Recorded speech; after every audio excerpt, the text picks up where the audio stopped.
All right. Well, thank you. This was Hello. so fun to be able to chat with you. It's great to be here. Thank you for asking me. Yeah, and thank you for sharing some of your thoughts and experiences about Australia. And I'll let you jump into your background as well. Okay, so I'm really lucky because my dad was in the Navy when I was a kid. So I am what is called a Navy brat, or a military brat. And I got to live in lots of different cities throughout Australia, mostly on the East Coast. So Australia is the same sort of landmass size as the 48 contiguous states of the United States of America. Um, Except the middle of it is basically desert. So most people hug the coasts. So Uh-huh. you've got the We were just largest learning segment. that about 90% of people live along the coast. So, Exactly. So I've lived up and down the East Coast throughout my life. And then there's a nice little sort of stronghold over here on the other side, which would be, if you're looking at a map of America, it would be the LA side of, right, the West Coast. But the West Coast is tiny in terms of population compared to the East Coast. So I grew up in Brisbane, Sydney, and Canberra. And now all my family live in Melbourne. So almost all of them. So I know that Eastern Seaboard pretty well. And then for a few years, we also lived in New Zealand for a little while. And so Australians and New Zealanders are a bit like Americans and Canadians. We kind of love each other. We're very similar, but then we have very, very different elements as well. So, yeah, for and sure. then growing up in Australia, it was an amazing country to be raised in. During my childhood, I'm 52. So during my early childhood, there was a period of massive immigration coming from Southeast Asia, particularly from the conflicts in Vietnam, Cambodia, Laos, etc. And so there was some waves of immigration, and a lot of those communities ended up in my town. And then prior to that, sort of post World War II, there were massive waves of immigration from Greece, from Italy, from Lebanon, all kinds of, and then obviously with white settlement many, many years before that, there's been a constant wave of sort of British immigration throughout our history. But really the original peoples of Australia, the Aboriginal population, are one of the oldest cultures in the entire world. Aboriginal culture, parts of it date back 50,000 years. So and you know, sadly, when I was growing up, it wasn't, as a white person, it was not a culture that we knew much about, and it wasn't really talked about. And it was really, there was the beginnings of awakenings, of a reclamation of Aboriginal culture in my teenage years. So we're talking in the sort of early 80s, and that has only progressed further over time. And then a few years ago, one of the Australian prime ministers actually did something really amazing and offered an apology to the Aboriginal people for past treatment. And there's a lot of complications and issues around race, as there is in many countries around the world, but that was a very profound move, yeah, I think, for well, many, like many it would Australians. make a statement to the whole country that this is something that's important and that we need to collectively work to improve. And there's a whole lot more work, obviously, to be done. But I say all of that to share that I grew up in a very multicultural society and a very immigrant-based environment, particularly in Brisbane, which is where I spent most of my childhood. And I loved that. And that's why also, on the sort of fluffier side, you'll find the best food anywhere on the planet. In Australia, you can eat anything from anywhere, and it's going to be fantastic. That's awesome. So on that note, I would love to hear of a few of your favorite Aussie foods. We had fairy bread today, which I hear is very popular at birthday parties. Yes, most Australians' birthday parties, particularly if you grew up with like an Anglo background, it's white bread with a smear of butter, and then you put sprinkles on it. It's disgusting. Yes, my kids were delighted. It's disgusting, but for some reason we thought that was a great thing. Well, my children are in agreement. So yeah, sugar on bread. What can go wrong? What could be better? My favorite foods are really Asian fusion cuisine. Australia does that really, really well because we've had so many incredible Pan-Asian chefs come in, or Asian immigrants, and then you've got some second generation kids growing up and have become chefs, and they just have brought so much richness to our food. I've never been to India, so I can't compare the Indian food, but I got to tell you, it's way better than anything I've ever had in America. So there's a very Here in Australia, we actually had Indian food a couple of times, and it was fantastic. So okay, good. All right. You have my skills. Seafood is unparalleled in Australia, and so in Australia we call shrimp. Rock oysters. Is that what it is for the first time rock oysters here in Australia? amazing. So, yeah, and then so we call shrimp prawns, and you get big prawns like tiger prawns or king prawns, and they are sizable and they're firm and they're fleshy and they're just, I could eat a kilogram of prawns by myself, no problem. I love it. The mangoes are amazing. Like the tropical fruit is amazing. As I said, I grew up mostly in Brisbane originally, and it's a subtropical climate. So I had a mango tree in my backyard most of my childhood. Just pick them up, slice them up, and munch on them. Like heaven. How fun. I love that. So tell me a little bit about schooling in Australia for younger children. What is the schooling set up like?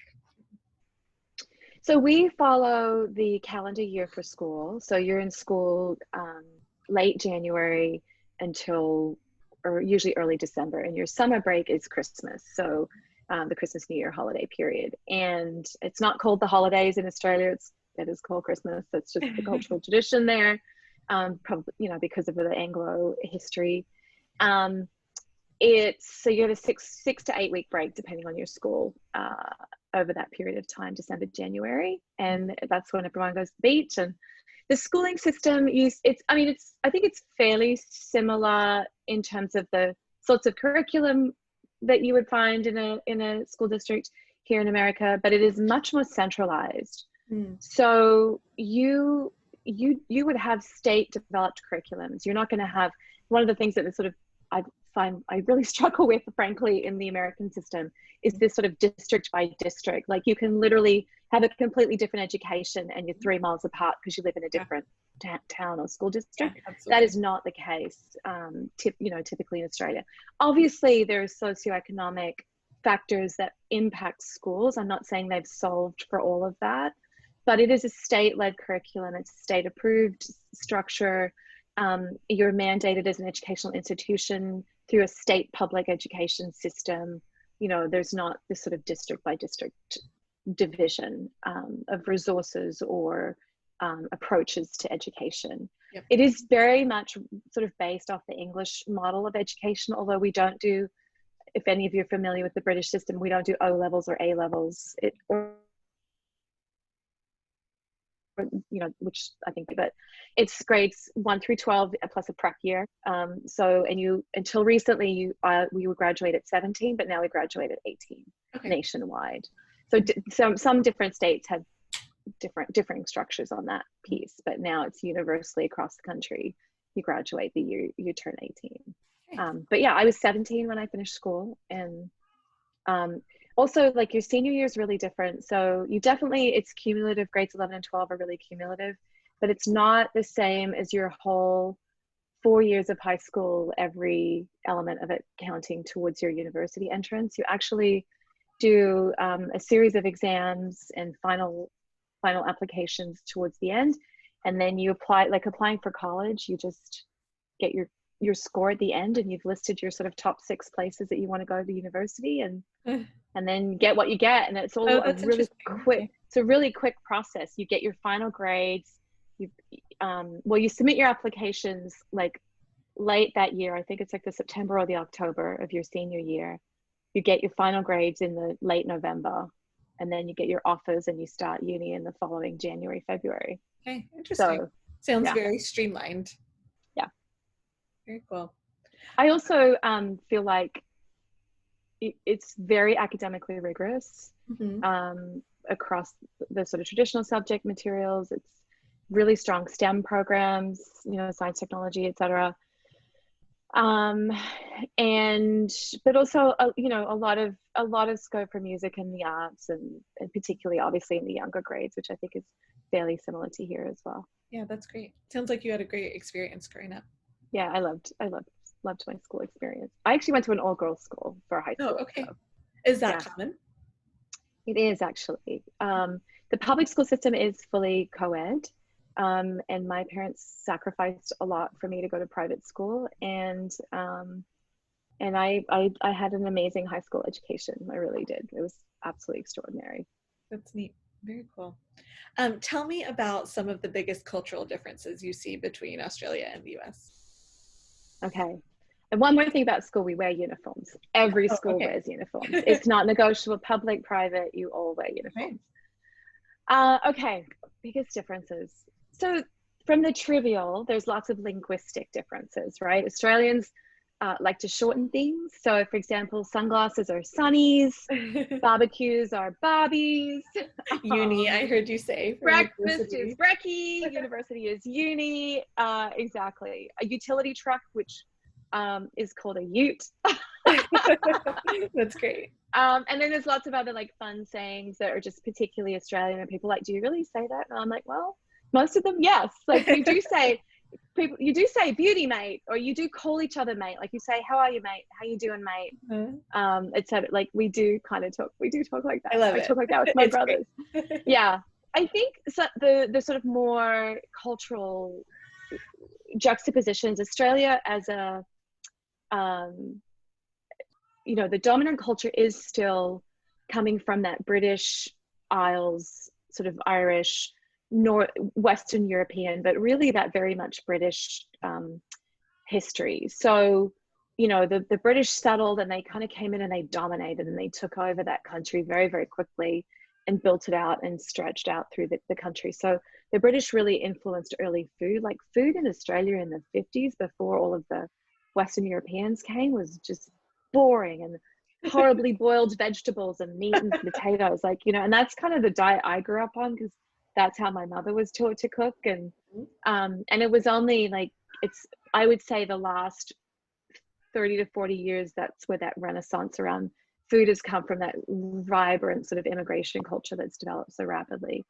And then Australians are sort of somewhere between Americans and the Brits in terms of humor. We do like our sarcasm, which Americans don't love quite as much. American comedy is much more American comedy is much more physical comedy, like, you know. So we're pretty snarky. Like we like to kind of dig in a little bit with our humor. We're very, very hardworking people, but we also play really hard, and I don't think Americans play. It's like I've lived here 20 years. I just hit my 20-year anniversary, and Americans don't know how to play. We don't really understand leisure time in the same degree. We you know, every Australian has 4 weeks of vacation that's built in. You know, it's not quite like the Europeans, who are a bit more sacrosanct about it. I think we work longer hours than the Europeans. I definitely noticed that when I lived in the UK for 5 years, that Australians work longer, but I think we balance it. We balance it better than the Americans do. You know, and I say that with all the love in my heart for Americans. I mean, half the time I sound like one too. So, and as I say, I've lived here 20 years. My husband's American. I got 4 kids who are American. I love America. I just wish we'd lighten up a little bit more sometimes. Yeah, absolutely. Okay, and finally, I just wanted to touch back on some of those Aboriginal traditions. Just from my brief readings, it sounds like there have been some efforts to bring back some of the Aboriginal languages and to enhance some of their culture and to bring it back into mainstream life, I suppose. Have you seen that? Have you observed it? Have you noticed a change? Yeah, so I have noticed a change, and you know, I go home every year, and so and this is something that I'm paying a lot of attention to, because I'm really fascinated, because learning about the Dreamtime culture. So Aboriginal communities talk about a time of the Earth's creation, and it's called the Dreamtime. And many Aboriginal stories and legends come from the Dreamtime period. It's not really a time period, but this sort of eon of the universe, if you like. And they're absolutely beautiful, but you didn't see those when I was a little girl. That just wasn't part of the education curriculum. Now it's everywhere, and all of my nieces and nephews can have a working knowledge of you know, Aboriginal art. They have a working knowledge of Aboriginal storytelling. They know a few Aboriginal words, and definitely in the communities that desire more than that, there has been huge efforts to resurrect language and give it a written form, because they're largely Aboriginal languages have been orally passed down, and of course many of them have been lost. Aboriginal land and sacred sites it's an ongoing story, and sometimes governments get it right and sometimes they get it wrong, and there have been many Supreme Court battles with mining companies, for example, and one mining company just last week destroyed some caves that were thousands and thousands of years old. And that particular tribe had been fighting that issue for a long time.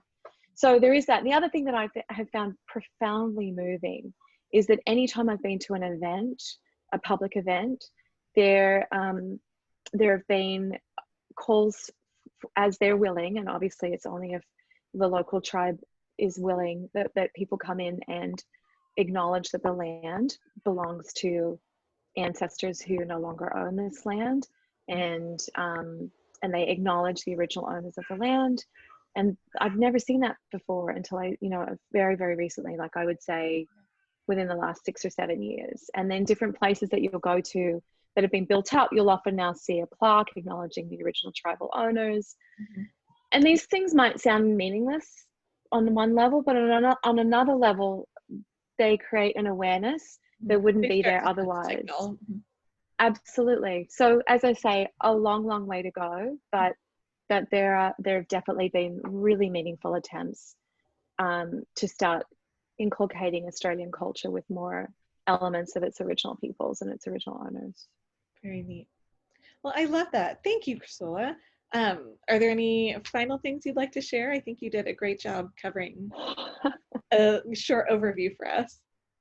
So I love being Australian. I'm so grateful for it. I'm also grateful that I've lived all over the world and had so many incredible places actually that I've called home. I've lived in 5 countries and 10 cities. But it's interesting as you age, that tug, and I think maybe as your parents age, that tug gets stronger and stronger. Mm-hmm. And there's a song that a singer named Peter Allen used to sing called "I Still Call Australia Home," mm-hmm. And I got to tell you, it's still true. I still call Australia home. I love that. Well, thank you. This has been wonderful. I really appreciate you coming on. Thank you for having me. And g'day, mates.